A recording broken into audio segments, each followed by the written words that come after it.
Lord, who may dwell in your sanctuary? Who may live on your holy hill? He whose walk is blameless and who does what is righteous, who speaks the truth from his heart and has no slander on his tongue, who does his neighbor no wrong and casts no slur on his fellow man, who despises a vile man but honors those who fear the Lord and keeps his oath even when it hurts, who lends his money without usury and does not accept a bribe against the innocent. He who does these things will never be shaken.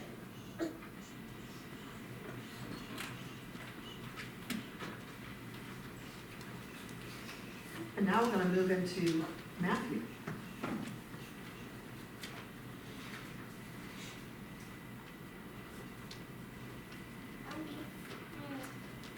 Matthew 5, 1 through 12. Now when Jesus saw the crowds, he went out on the mountainside and sat down. His disciples came to him and he began to teach them. He said, "Blessed are the poor in spirit, for theirs is the kingdom of heaven. Blessed are those who mourn, for they will be comforted. Blessed are the meek, for they will inherit the earth. Blessed are those who hunger and thirst for righteousness, for they will be filled. Blessed are the merciful, for they will be shown mercy. Blessed are the poor in heart, for they will see God. Blessed are the peacemakers, for they will be called the children of God.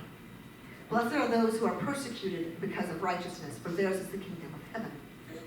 Blessed are you when people insult you, persecute you, and falsely say all kinds of evil against you because of me.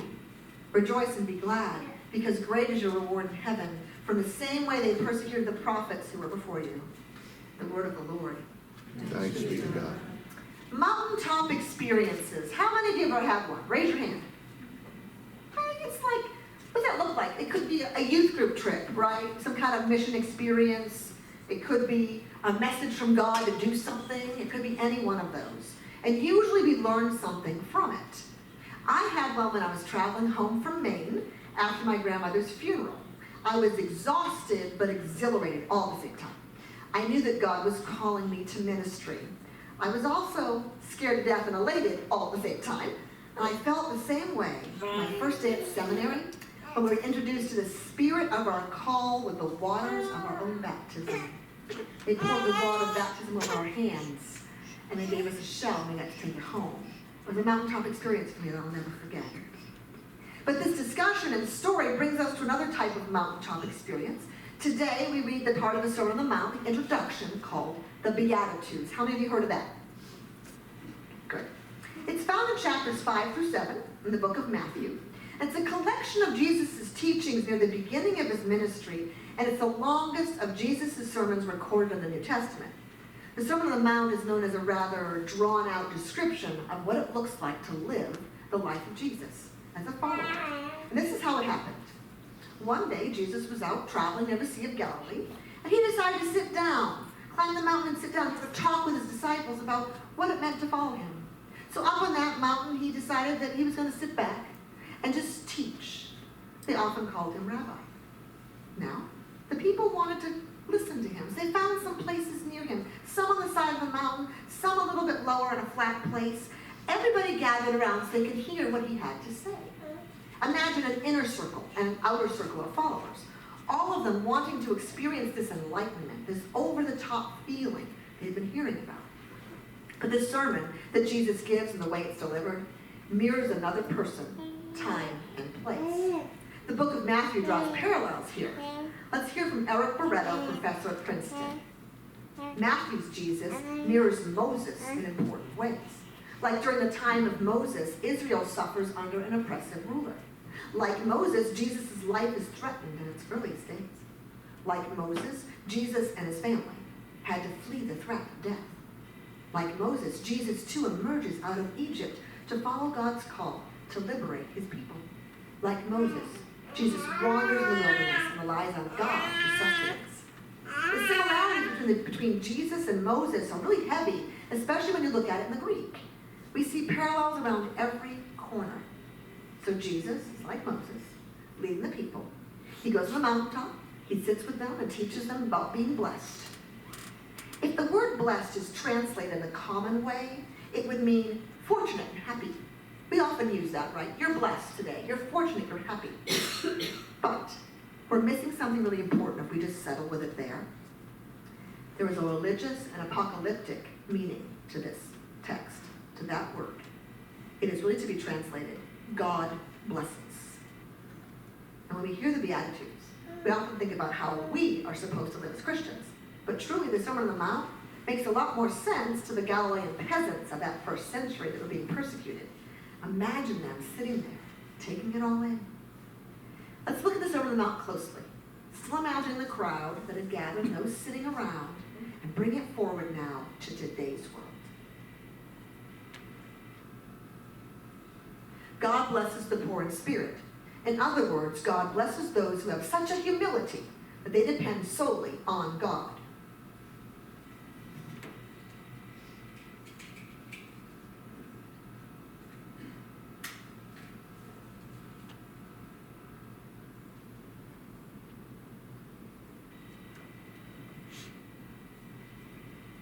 There was a woman who fed the leftover orphan children after the AIDS epidemic.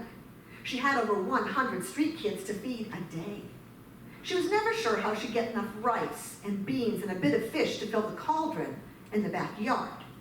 But she knew, without a shadow of a doubt, and even though the situation seemed hopeless, God would provide a way.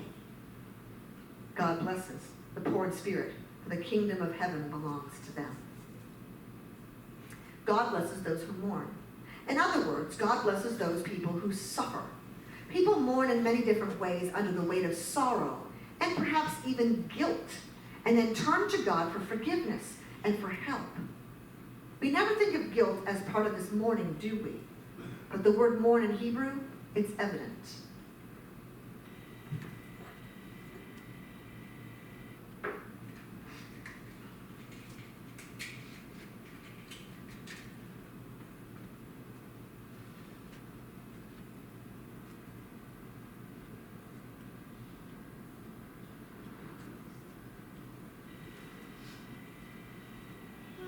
There was a man who did so many bad things to his family. He cheated on his wife over and over. He ignored his children and was so filled with sorrow and guilt over his life that he walked out on his family and moved in with another woman. Inside, he must have been a cesspool of pain. But God provided. That other woman, believe it or not, was a woman of faith and was involved in a church and had a godly extended family. One day, the man went to this church, and through the woman's amazing extended family and the new church family, he found a God who forgave him, and then he forgave himself. He reconciled with his children, and then very shortly after, he died of cancer, looking for Jesus on his deathbed. God blesses those who mourn, for they will be comforted. God blesses those who are meek. Anoim in Hebrew, translate a bit differently than what I think it would be. So it's a little bit different. The traditional meek in spirit, kind and humble. So spirit, kind and humble applies here. But there's more in this Hebrew translation. It really means, meek means patient endurance of injury or persecution.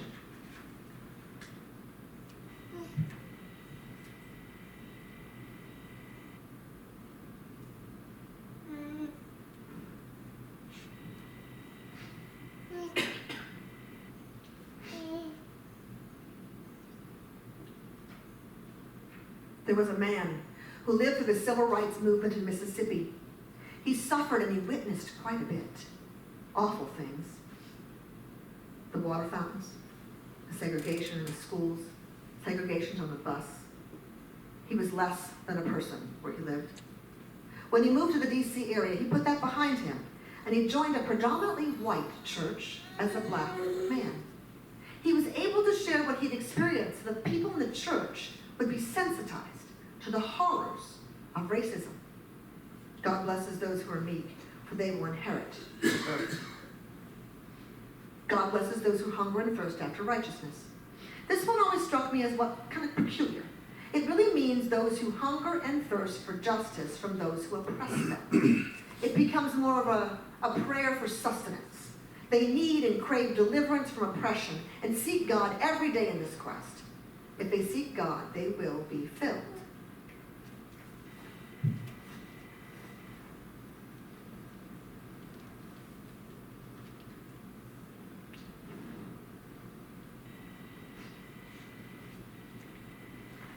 There was a man living in Pakistan who was in his computer electronics store one day and was raided by militants.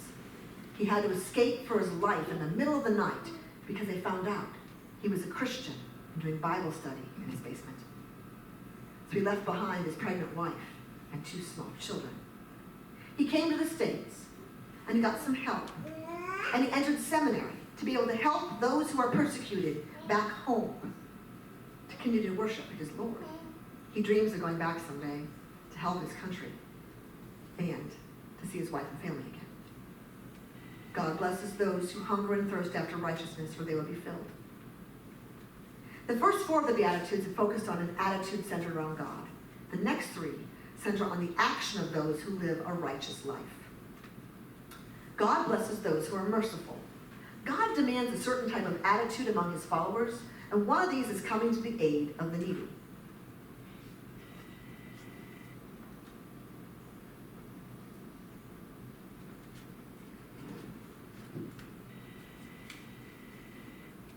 There was a woman who started a charity to help immigrants. She worked with government agencies to get housing, usually apartments, for the incoming immigrants that were escaping typically horrible situations and leave their home countries with just the shirts on their backs. Most had young children, and often the young children, they were sick. She worked with churches and their people to collect everything that was needed for the apartments: furniture, bedding, towels, kitchen supplies, anything you can imagine. The woman would show up with her teenage sons at your house with a truck, and she and her kids would lift everything that they could get into that truck for those families.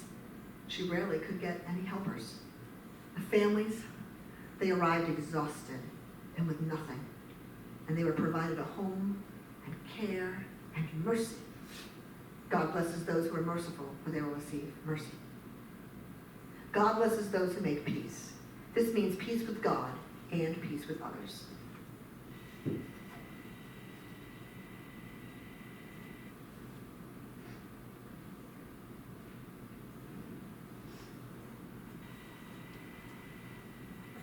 There is a woman who works with families who are divorcing. She's a professional mediator, but feels a strong call to keep families intact even when they're living apart. She works with attorneys only who share her vision. Many times with divorce, it's the children who suffer. This woman works towards helping the parents live in peace with each other and to put the children first.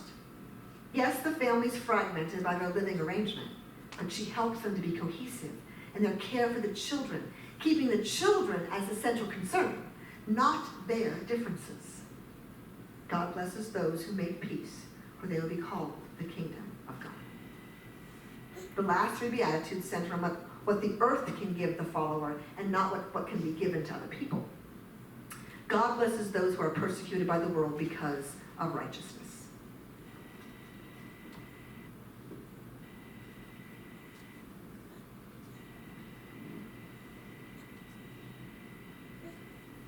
There was a church who believed that when you do good for the world, you can't always expect to get anything back. And that sometimes following Jesus will most definitely not be easy. This church befriended a house of prostitution. They helped the women get medical care, dental care, spiritual care, and emotional care. They brought them food and Valentine cards. And they visited with them and shared genuine love for the women. The community around the church was in an uproar for the church to dare to help women such as those. And the church, well, they kept doing it. God blesses those who are persecuted by the world because of righteousness. The kingdom of heaven belongs to them.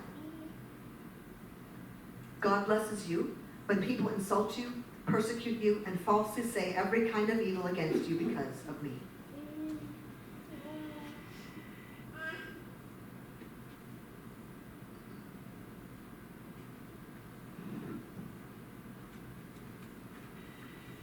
There was a person who left their spouse. Their behavior wasn't becoming of a Christian, but they changed their ways and publicly reformed to follow Christ. Didn't matter. The past sins followed them like a magnet of doom, with the neighbors and the church family passing judgment and saying, there's no way they can reform. Look what they did. We will never forget, and they can never change. So the person kept being the Christian they were called to be, and little by little, Some of the neighbors caught on to their sincerity and newly formed integrity in Christ. Most, though, did not. Rejoice and be glad, for your reward in heaven is great, for in this way they persecuted the prophets before you. Who, by the way, were not perfect either. All these examples that you've heard today are true and come from my experience. None of them are from this church, but they could have been. The Beatitudes you see of long ago, the mountaintop experience with Jesus and with Moses, are as relevant today as they were then. We too gather around the Word just like the Galilean peasants did. God blesses those who have those mountaintop experiences and learn a little bit or something from it, and then share them. This coming week, let's all seek to understand these Beatitudes at a different level, a more human level. Let's live into the promises, giving all that we have and all that we are, shall we? Amen.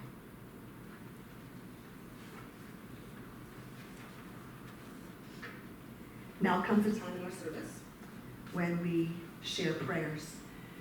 Does anyone have any prayers of joy, prayers of concern to give today? Yes. My friend Mary